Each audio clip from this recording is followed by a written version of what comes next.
Welcome to the Vision Driven Marriage Podcast. If you're struggling in your marriage, or maybe you're wondering if it's even salvageable, before you give up or before you let things get too hard, let us come alongside you and help you solidify your marriage. We offer biblical encouragement and insight to help you strengthen your marriage.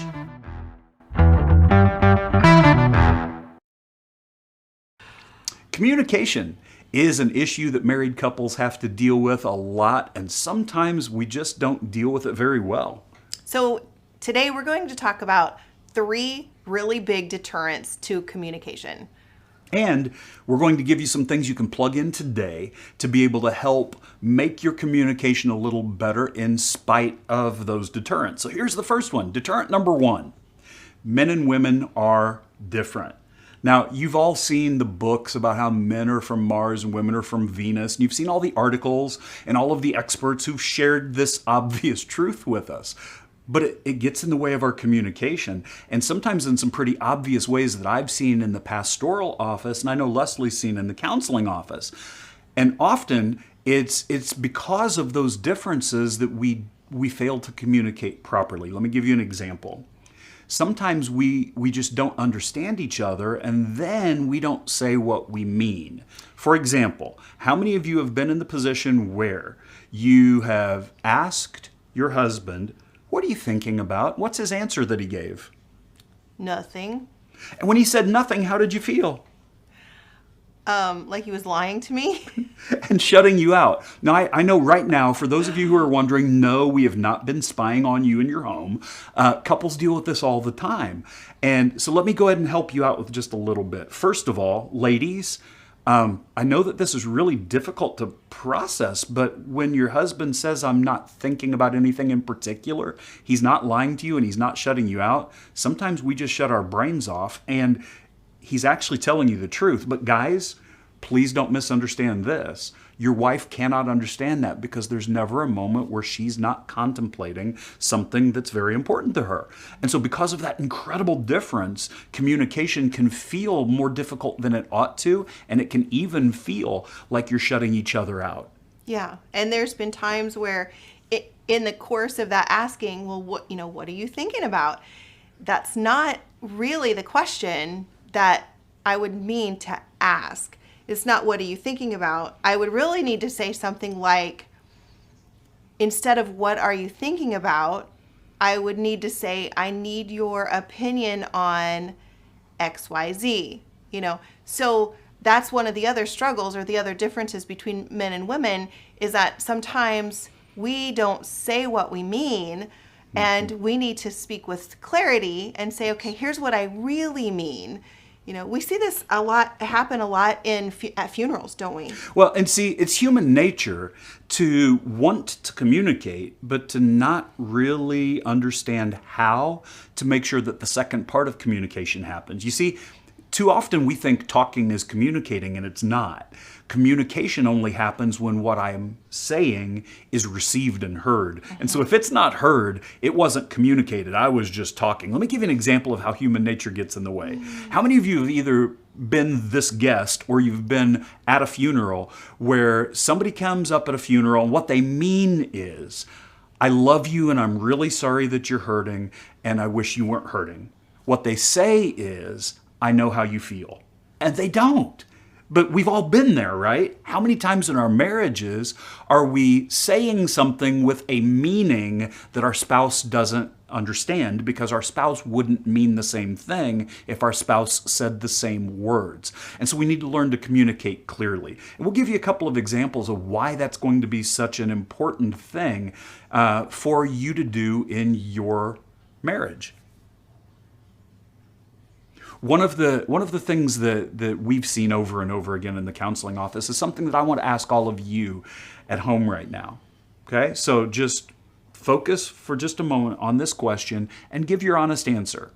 If you knew for sure what your spouse needed and it was within your ability to give it, would you do it?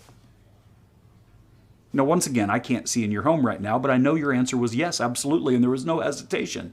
Communication allows you to be able to tap into that resource that you already have. You already have a desire and a genuine commitment to do something for your spouse if it would help them, if it was within your ability to do it. But if Leslie asks me, what are you thinking? And that's not what she means, it can actually drive a wedge, because I'll tell her the truth. Right now, I'm really not thinking about anything. Or she may ask me, how do you feel about something? And the honest answer that I have to give is, I don't know how I feel about it. But as men, we don't like to even think about how we feel about something when we don't feel anything about it.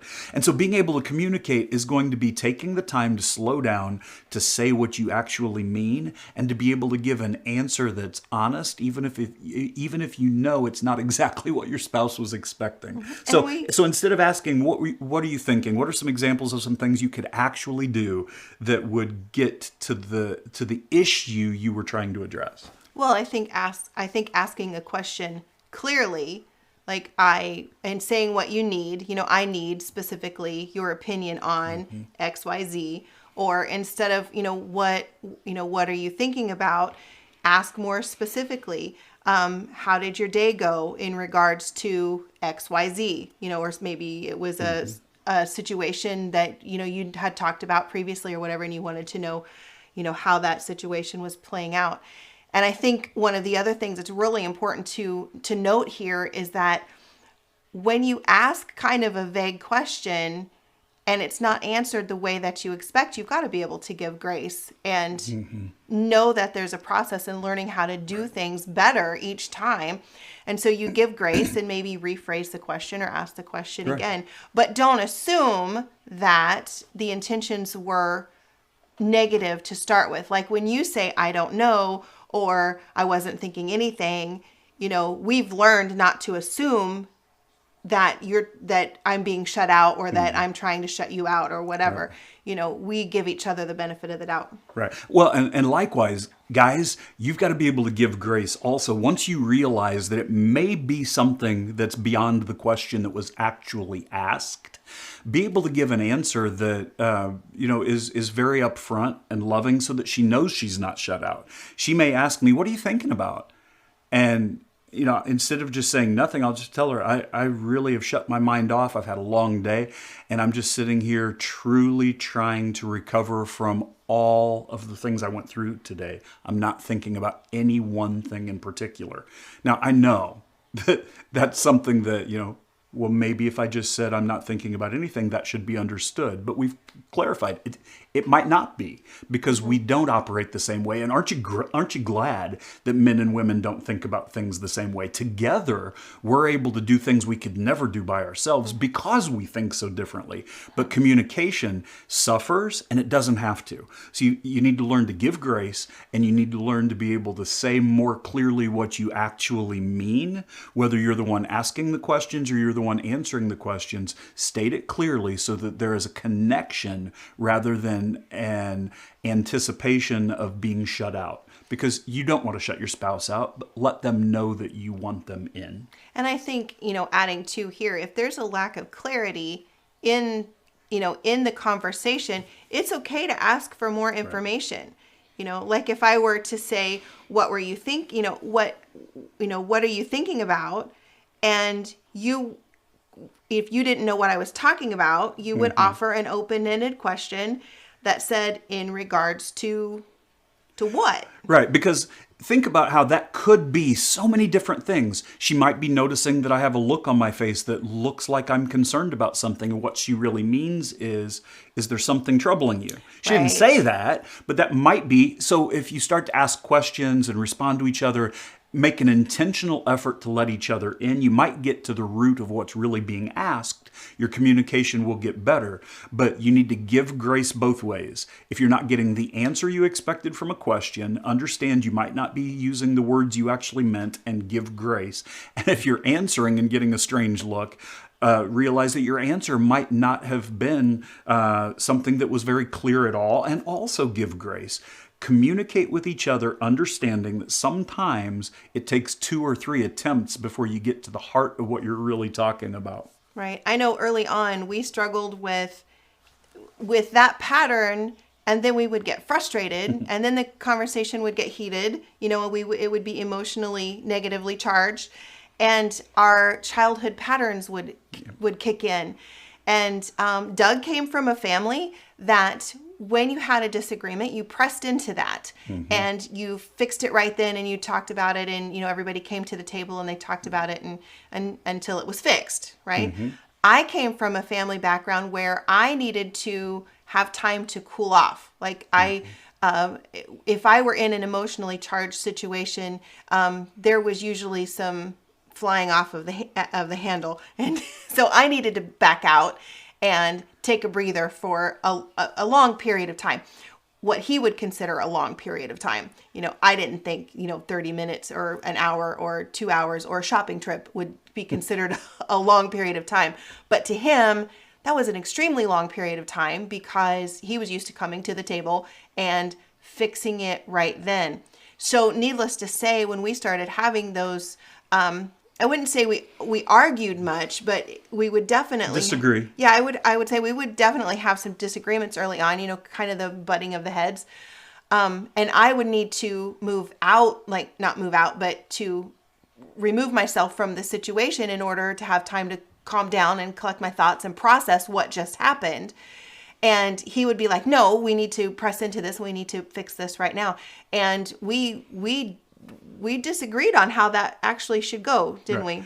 And so it leads us to hindrance number 2, which hindrance number 2 to communication is your childhood patterns. And it doesn't even have to be from childhood, but the patterns that you've already experienced creating a habit that hinders your ability to communicate. Now with us, as Leslie just shared, whenever we would disagree, and you've all noticed this, when you disagree, things become intensified. Your emotions are intensified, and so you don't react the way that you would react when you're having a discussion that's calm. And one of the things that we've noticed right away is that couples that we talk to repeatedly share with us that once they get hurt, they struggle with the ability or with the desire to hurt back. It's something that we can all do, and nobody wants to get to that place. We want to be able to communicate. We don't want to fight. So what do you do when your childhood patterns are so very different that your communication styles are different? Now, again, Leslie, whenever we would have a disagreement, she wanted time to process it and to cool off and to leave the room and alone, right? Alone. I wanted, come back here, let's get this done right now, because I felt like it was something that needed to be taken care of because I wanted the unity. We both wanted the same thing. We wanted to be able to speak clearly, to come together in unity.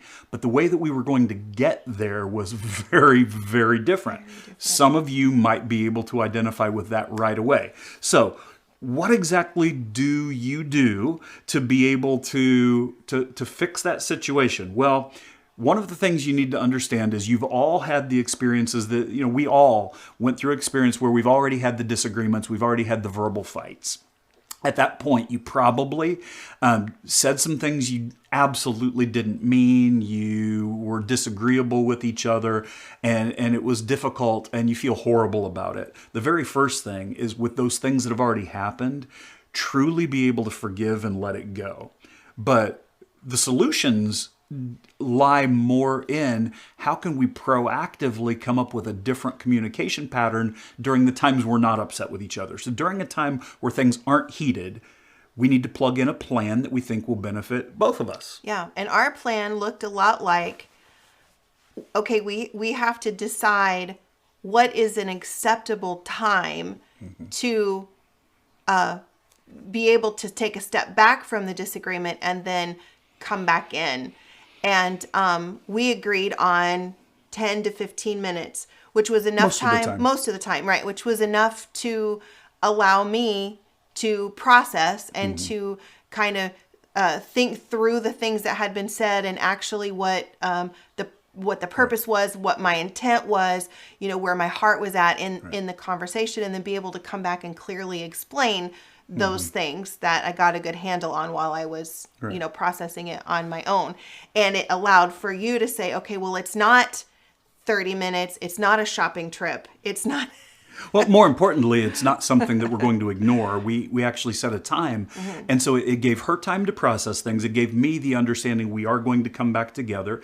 And it gave us the ability as a couple to seek after God's heart too, because God's heart in Ephesians chapter 4, he tells us not to let the sun go down on our anger. And so when we have a disagreement, you need to take care of it before you go to sleep that night. No, again, you might have a different way that you set up that pattern. That's what we did, but it also gave us an opportunity to do something pretty cool in the midst of a time of communication that could have been a struggle. We were struggling to communicate. However, it gave us an opportunity to love each other and to respect each other in the midst of the disagreement. Here's why. I knew that she wanted time, and she wanted a lot of time. And being able to give up what I wanted, which is come back here right now, let's deal with this, was an immediate opportunity for me to say, even though I want to deal with it right now, I love you and respect you enough that I'm going to give you the time that you need because I know you need it. I know it's legitimate and it's not about me. And she was able to set a time right away. We are going to come back together, even though right now I just want my space. Immediately, she was able to show love and respect by saying, we are going to come back together to talk about this, knowing that's something that I needed. And so even in the very beginning of a disagreement, it was an opportunity for us to demonstrate that we cared more about each other than we cared about our own patterns of behavior that had been established since childhood. And what happened because of that is that it began to build trust. And it began to build an emotional connection that went far above and beyond just saying that you're sorry for or apologizing or giving forgiveness for whatever the disagreement was. And I think that was more productive and more solidifying in our marriage than just fixing whatever it was that we were disagreeing with to start with. Because that emotional connection, like I knew you would allow me my space in order to process that wasn't going to be an area of contention because I needed that process in order to work out the disagreement, you know? And so it built a level of trust in our relationship that was very valuable. And there was something else that was a God-blessed and God-ordained thing that we hadn't even intentionally done, but we want to share it with you.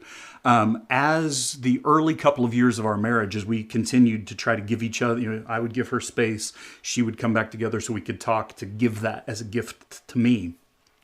It wasn't always a 15-minute thing. Sometimes it was longer, sometimes it was shorter.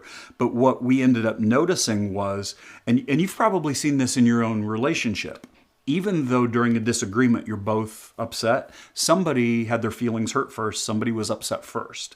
And one of the things that I noticed started to happen is if she was the one who got upset first, we would take a longer period of time before we came back to talk about it because that's what she needed. And if I was the one who got upset first, and again, this was just God's design, we didn't do it intentionally, but I want to share it with you so you can do it intentionally. If I was the one that got upset first, our time would actually be shorter and I would get what I needed faster. And so we want to encourage you to plug that in. If you have something similar, be able to demonstrate both love and respect to your spouse by immediately giving them what they need in that situation so that you can communicate. And see if it works for you. Try playing by the rules of the one who got upset first to the best of your ability so that it'll foster communication that will be healthier. And two, keep in mind that, really keep in mind that this is a process. Oh, yes. Like, you've got to give yourself grace because Yes. it's not going to... It's not going to work smoothly. Just like when you're trying to change any kind of pattern, there's a learning curve. And you've got to give each other grace because this isn't going to work smoothly all the time. But you've got to be able to kind of trust the process that when you lean into something that is God ordained, He's going to bless that. Right. He's going to eventually that it's going to work smoothly. But you've got to give yourself grace as you first step into that process. I'd encourage you to give two things. Absolutely. You need to give grace. And you also need to be able to give forgiveness. Now, after you have tried to do something differently and you failed at it, give each other forgiveness to realize you're not going to be perfect at it right away. Right. It's going to be a process that will take some time, but then give each other grace to be able to do it the way you would prefer instead of according to the old habits the next time. So give each other grace ahead of time, preemptively. Give each other forgiveness when you don't quite do it right, but don't give up. Continue to try to do it right. We learn how to do things by pressing into what God's given to us. And wouldn't it be wonderful if it was always done exactly right the first time? But we all know it's not. Don't give up. Be able to forgive. Give each other grace. But it leads to our third deterrent. Our third deterrent is one that makes so much sense, but we don't think about it often enough. It's when there are unvoiced things in our relationship. Now, the primary thing we're going to look at as a deterrent is an unvoiced, unmet expectation. I've heard it said, I mean, many counselors and marriage therapists have said that, you know, the top three things or the top two things that undermine a marriage is love and sex, right? Those are the two things that, or money and sex. Those are the two things that couples fight about the most, is money and sex. But in reality, what they're fighting about is unspoken, unmet expectations about money and sex. Right. It's nearly always a lack of communication about that area rather than the area itself. Yeah. Now, when we start talking about, unvoiced issues, let me start with one that is something that isn't about the unmet expectations, although we all should have this expectation. I want to encourage all of you right now to recognize the fact that there are things that you think every day that you don't say out loud that are positive and uplifting and encouraging. Now, when we look at Proverbs 25:11, we know that a fitly spoken word is like apples of gold in settings of silver, right? But we don't share the encouraging things. We don't share the uplifting things often enough. I can't tell you how many times, dozens on a bad day, hundreds on a normal day, how many times I think things that I don't share with my wife that I should. Like I watch her interact with our granddaughters and all I can think is she's such a good grandma. Or I see her do something that's kind and all I can think is she has such a good heart. Or I see her smile and I think she's the most beautiful thing I've ever seen. But I don't tell her. So one of the things I want to encourage you to do, men, women, all of you, is please don't say everything you're thinking. That would be ridiculous and they'd probably have you committed. But do a better job of saying some of the things that you're thinking on a regular basis because you need to encourage and uplift one another. And one of the things that will help your communication, those are genuine things that you're thinking. Please don't say things to try to score points. That's not what it's about. But share the truth of your heart in an uplifting way and your communication will improve overall. So that's, as far as things that are unspoken, I wanted to start there. But the issue, the hindrance, is when one of us expects something and it doesn't happen, but we never told our spouse that we expected it. Mm-hmm. For example, in a lot of homes, the general thing is that the expectation is that the man will take out the garbage. I'm just using this as an example, right? Well, if it's not spoken and the man comes from a house where the garbage was a shared task, or just whoever took it out, right? So then the expectation, because it's unspoken, isn't getting met because that's not the expectation in the other spouse. Right. And see, one of the things that happened in our marriage, she's given an example straight from us. Because when we were married, we were young and we were both college students. And, we've been married 33 years now and love every moment of it. But early on when we were married, we were both full-time students. We both had part-time jobs. And so we had a lot of shared tasks in the household. If I got home earlier, I probably would start supper. If she got home earlier, she'd start supper. If one of us saw the floor needed swept, we'd sweep it. We just did those things because our time was at such a premium being full-time students who were married and working. And about 3 months after we'd been married, I could tell that something wasn't right. And when I asked her what was wrong, that was what she shared with me, is you didn't take the garbage out. Now, I'm not sure which of the two is the bigger deal. I considered myself a relatively intelligent person. I'm not sure if it's a bigger deal that we hadn't communicated about it, or if 3 months had gone by and I hadn't realized I was the only person taking the garbage out at that point. But my mistake was, because we hadn't communicated about it, my response was bad because she said, you didn't take the garbage out. And since we shared all the other tasks, my response to her was, well, if you saw it needed to go out, why didn't you take it out? And she said, I don't remember what I said. She said, that's your That's job. your job. Right. That's your job. Which is fine. Absolutely not a problem. But we hadn't communicated about it. Now, have any of you had an issue where there was a frustration, even what could be a legitimate frustration, but you'd never talked about it, you'd never communicated it, and all of a sudden you let each other down? It's bad enough when we have an expectation that goes unmet. But do you see how unfair it is when you have an expectation, but you never told anybody? You didn't speak it. And then you're upset because it wasn't met. This is fixable. Yes, it's definitely an avoidable mistake. And we both take out the garbage now.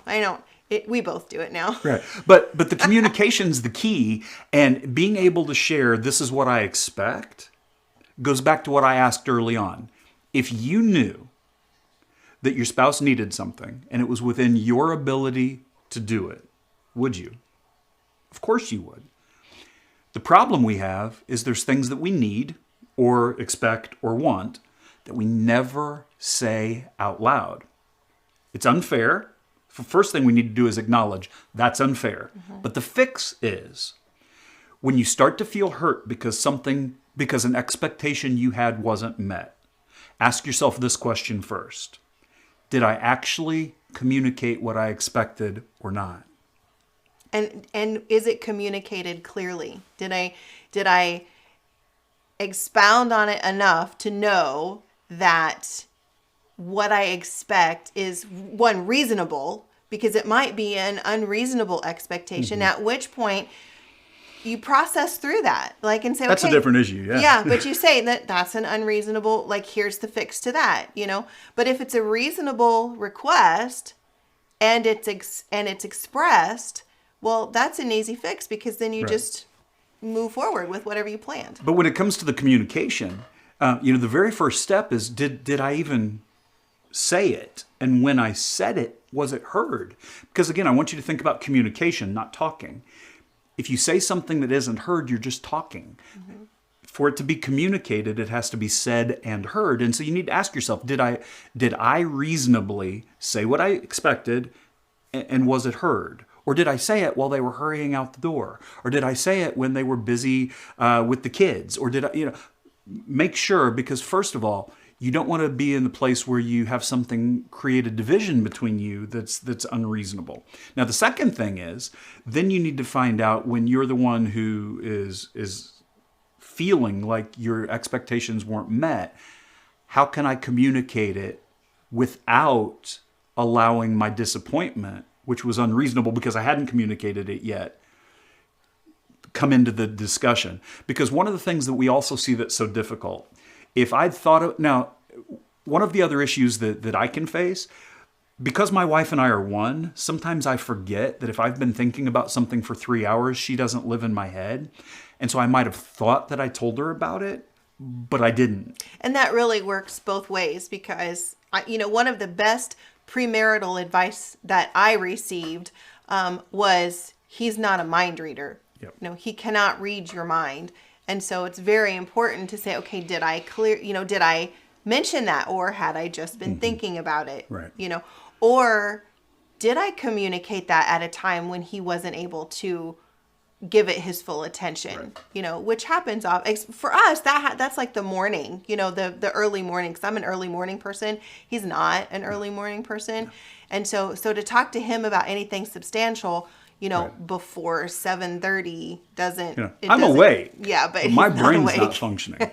Excuse me, you're not awake. And likewise, I'm continuing to fire late into the evening and continuing to just go. And she's awake, but not functioning. No. And so you have to take that into consideration too. But, these things are things that should be obvious in our relationship, but they're often not. We get frustrated because communication can be difficult. But one of the biggest things that'll be the fix is we look at these deterrents. Each one of the deterrents that we've mentioned, whether it's the basic differences in the way men and women think and speak, or if it's some of the childhood patterns or even adult patterns that we've established that are kind of unreasonable and unfair and can cause discussions to escalate into a fight instead of being able to be a constructive discussion, or if it's the fact that we don't say things out loud that we should have said out loud, all of them are fixable. And the biggest thing is to start with evaluating yourself. Did I actually say what I intended to say? Have I been listening to what my spouse said and really processing what my spouse said? Because a lot of these fixes start there. And these are general deterrents too. I just want to throw in a caveat here because there's some pretty difficult other hindrances that sometimes I see in the counseling office, and that's apathy. When a spouse just doesn't really care to connect or doesn't care to communicate. And then bitterness. Yes. And so if you're struggling with apathy, or your spouse is struggling with apathy or bitterness, that's when we might consider looking at some stronger help. Some resources are available. Yeah, some resources, or inviting somebody to come along and walk that path with you, a mentorship maybe, something like that. And those are things we will be dealing with in the future. But right now, we just wanted to look at the basics of communication, because it's something that sometimes we just need to process and understand that our communication isn't really as much of a struggle as we think it is. It's just hit a roadblock. And these are 3 of the most common roadblocks. All of them are able to be overcome. So we hope that today has helped you, and we'd love to hear from you. Send us an email. We will write up the show notes, so all of this information will be available in the show notes. And so follow us, and we will see you next time. And again, we're praying that your marriage will be solidified as you seek after God's will. And thank you for joining us on the Vision Driven Marriage Podcast. Let's close in a word of prayer. All right. Father, we are grateful for the opportunities to be able to come together as husband and wife to seek after your heart. And I pray that you would show us anything at all in our lives that stands in the way of us communicating the way we should. Help us to see our own need to lay things down and give them to you so that we can communicate clearly by speaking clearly and by listening precisely, and to be able to draw together in unity as we seek after your purpose for us as individuals and as a married couple. Thank you for the opportunity to speak words of encouragement, to not let the sun go down on our anger, to know that you've encouraged us to encourage one another. And so, Lord, I pray that as we grow, that you'd give us what we need to give each other grace and forgiveness as we seek to communicate better. And we ask this in Jesus' name. Amen. Amen. Thanks. See you next time.